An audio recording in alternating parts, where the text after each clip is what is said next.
Good morning, day two in a brand new year, 2024. In the book of James, the Lord's brother, who maybe it seems like at the end of the Bible, at the end of, of what happened in the Bible days, he really learned that his brother was indeed the Messiah because he didn't believe at first. But he tells us that our faith must be real and it will be demonstrated by the works that we do because we have faith, that our actions, our speech, our thoughts will reflect our faith. We'll live like Jesus. And in chapter one, he talks about not only just hearing the word, he says, uh, let us lay aside all the filthiness and abundance of naughtiness, but receive with meekness, to be humble and receive. It says the engrafted word, but let the word be implanted in us. And when you think about something implanted, you know what I thought about is when a woman conceives a baby. She can try all you want, but that baby is implanted, and for 9 months, that baby will be there until God says different. Now, you know, man does something different these days, but implanted in there. When we implant a seed in the ground, it's there and then it'll grow and it'll become a fruit. That's the way the word will be implanted in us. And he says, be doers of that word. So not only hear it, but hear it with understanding, comprehend it, and then obey what that word says. Because if we don't, we'll be like someone going to look in the mirror. I'm glancing in the mirror now and I see my reflection. But then when I turn away and leave, I forget what I look like. I forget who I am.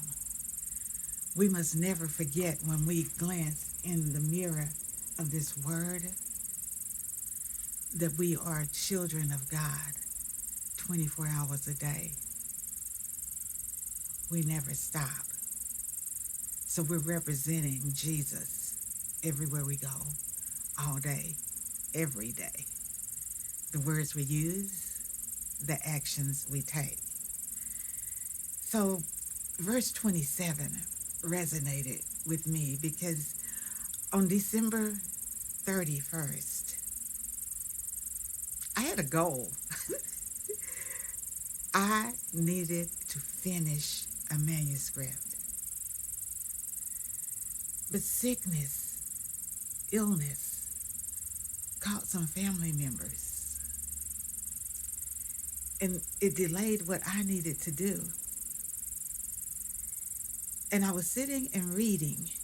Verse 27 says, pure religion and undefiled before God and the Father is this, to visit the fatherless.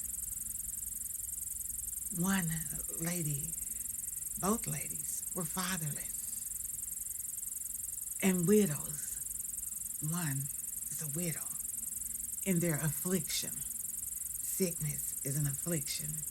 And to keep himself unspotted from the world, spending that time praying and being thankful. Do you know that it's a privilege to use our hands and our feet and our arms to take care of one another, to love your family and your friends? Jesus gives us one another, and we're like precious jewels. And you know that diamonds and other rare jewels, when they're first discovered, they have dross, dirt on them. They're not shiny.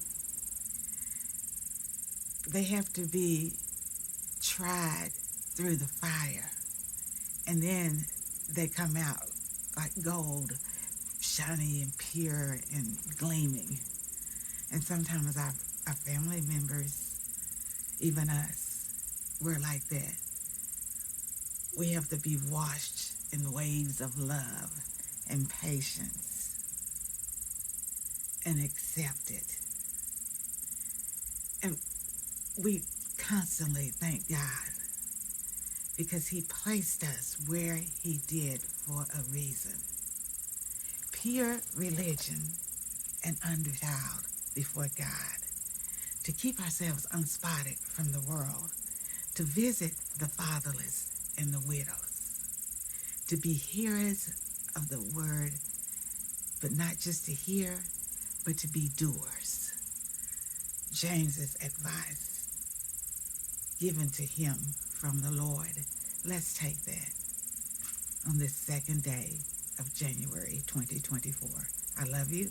God loves us. He so wants us to love one another. And God willing, I'll see you the next day.